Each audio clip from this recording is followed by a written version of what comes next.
Hi all, thanks for joining me. Thank you for the introduction. And we're going to be talking about securing your Clio account.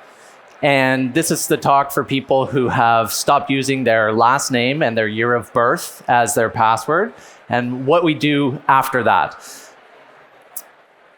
I've been with Clio for about 3.5 years now as the Senior Manager of Application Security. And when I joined, Clio was only about a group of 1-2 people. And in that time, like Jack talked about in his keynote, we've gone to a total of 17 team members. Clio takes security very seriously. We hope that you do as well. And what we're going to talk about today is one of the things that you can do, probably the single most effective thing you can do to have your Clio account be as secure as possible. I'd like to tell you a story about Joseph. And Joseph is a customer of Clio that was using Clio Pay and contacted support one day. Joseph was a little bit distraught, as we would all be if we were in his situation. There were funds that he was expecting to be in his bank account that were not present. And obviously that raises flags for anyone when you're expecting to get paid and get paid quickly on time, and that doesn't happen. The CS team escalated that over to security. We looked at all of the checks and balances we have in our system to see if there was anything that flagged for us. Nothing was there, and so we immediately hopped onto the call with Joseph, because obviously something going wrong in a customer's account that we can't see anything is a big deal. Long story short, we spent a lot of time with Joseph finding out that his email had been hacked and that the attacker had used the access from that email to get into Clio and then to set up a new bank account and start siphoning funds out of Joseph's Clio account. A horror story and a nightmare. Thankfully, we were able to recover the majority of the funds from Joseph's account. We have an awesome payment operations team that keeps us in check and making sure we're getting everything we can when the worst happens. But the question then is, what could Joseph have done to protect himself? And that's what we're going to talk about for the rest of the presentation here. So the feature that I'm talking about in Clio that you're going to want to be looking at and that we're going to go through here is called two-factor authentication. You'll see it called lots of different things: TFA, MFA, 2FA for the Canadians, 2FA. And all of those things basically mean the same thing. So what is authentication? Authentication is the process of determining who you are. Are you who you say you are? In Clio, that's typically done, not just in Clio, but any application, that's done with a username and password. It is a factor that is known as something that you know. But there are other factors that also exist, 2 other ones. And you can see we've been trying to figure out, who are you since the invention of the knock knock joke, or in this case, we've got, some Shakespeare, pardon me. So the other types of authentication, something that you know, password, birthday, very unique to you, city you grew up in, first car. There's also something that you are, which is a second factor: fingerprint, voice print, facial recognition, how you walk even is unique to you. We're not going to do any, dance to log into Clio, but maybe one day, 10 years from now, we'll see. And then there's also something that you have, which can be another factor of authentication. So that would be your driver's license, your passport, or even just your phone that you have on you. It's unique to you. You're the only one that has it. So what we're going to talk about for our two-factor is something that you know and something that you have. You've already set up your username and password in Clio, and we're going to add in something that you have to help secure your account. Before we get into that, though, I want to talk about why this is so important. And I'm going to lean on Google for this. Google has done some research a couple of years back, and they looked at email accounts that had two-factor turned on versus email accounts that didn't have two-factor turned on.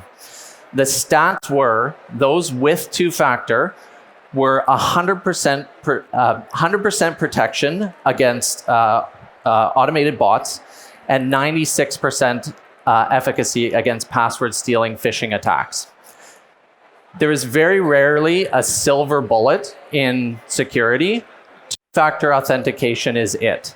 When you turn on two-factor authentication, you are blocking the most prominent prevalent attack that could happen to your Clio account. So let's run through. We're going to go through a really quick demo here of how to set up two-factor authentication and what we did immediately for Joseph when we found his Clio account was compromised. We're going to start here by going over to the settings. We're going to click on that, and you're going to get the settings menu. And in that left-hand column, you'll see the security link. Clicking on that takes you to this page, and we're going to hit the firm security settings. Again, redirected to another page. It takes a little bit to get there.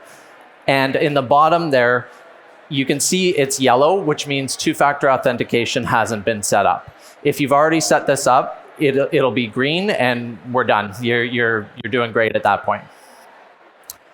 We're going to prompt you for a password, which you're going to have to enter again just to authenticate. Knock, knock, who's there? And that QR code is going to show up. Now, this is what you're going to need to do to set up the two-factor auth, is have what is known as an authenticator app. This is there's lots of different ones on the market, but this is where we're going to enter in what is going to generate the code that we're going to use as your second factor. Clio recommends that you use 1Password, and that's what we use throughout Clio, even internally. It's a password manager that can also handle the two-factor codes here. So really great if you're wanting to find out more about that. We've got Alexa, my colleague, who's doing a talk on that. And come over to the product lab afterwards, and we can kind of work through the authenticator app setup. Lots of them out there, and easy to set up, easy to use. So once we've got that app installed, we're going to go to the top right there for our app, and we're going to go and grab our username and password, and we're going to hit edit. And that's going to bring up this little screen here. And we're going to add a new section, which is going to be our two-factor setup here. We're going to pick one-time password. And again, security, we love to use different words for the same thing. You can just mostly ignore that. We're going to pick one-time password. And then you're going to get a little QR code scanner here. Gonna click. Okay. We're going to click that, and the QR scanner is going to come up there, and you can see as soon as it detects that QR code, it's going to populate this little string here of data that connects you with Clio. We're going to save that. Once that's done, and now the code is running there. What this is it's a code that cycles every 30 seconds, and it changes.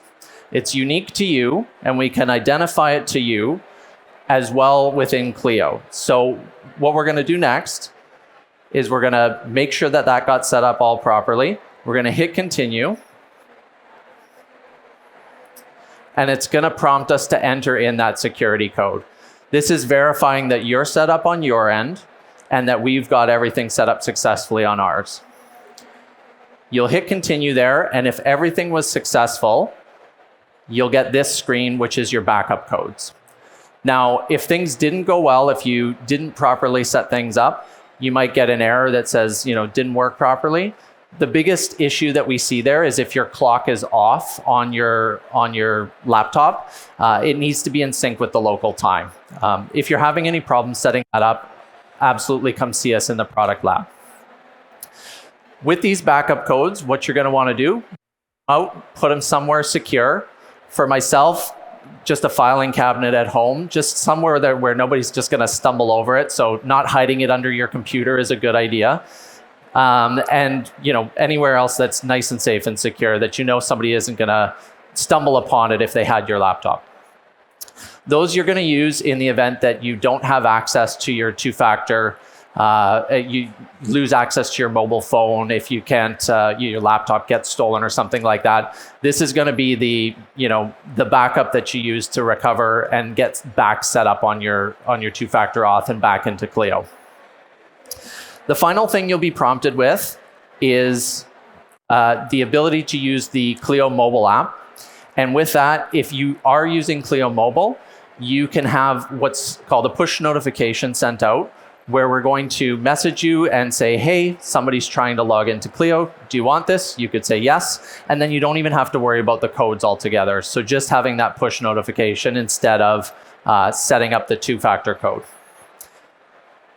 With that, we'll ask you to log in again just to make sure everything works, and you're done.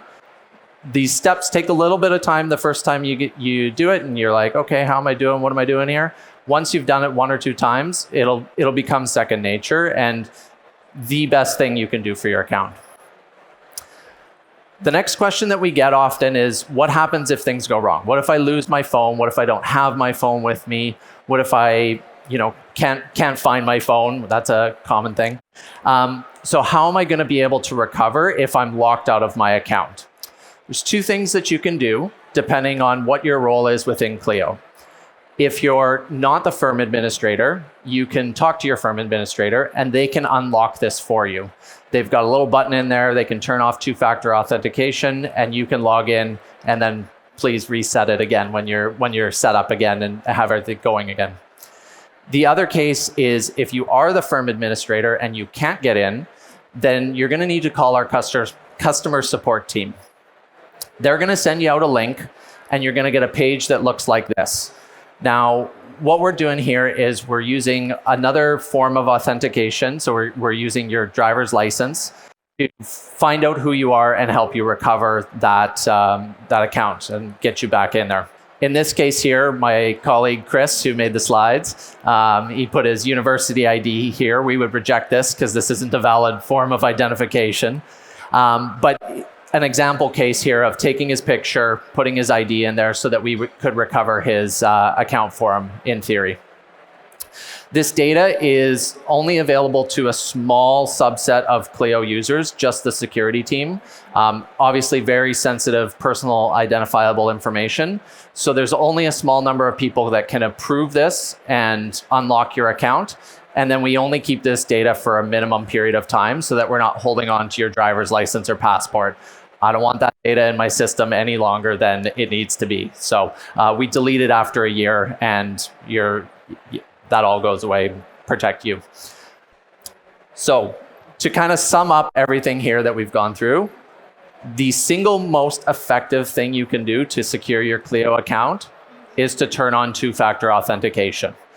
If you take nothing else away, turn it on. If you have any troubles or want to get any help setting it up, we are over in the product lab. Come talk to us and yeah, happy to chat and help you out. Thank you.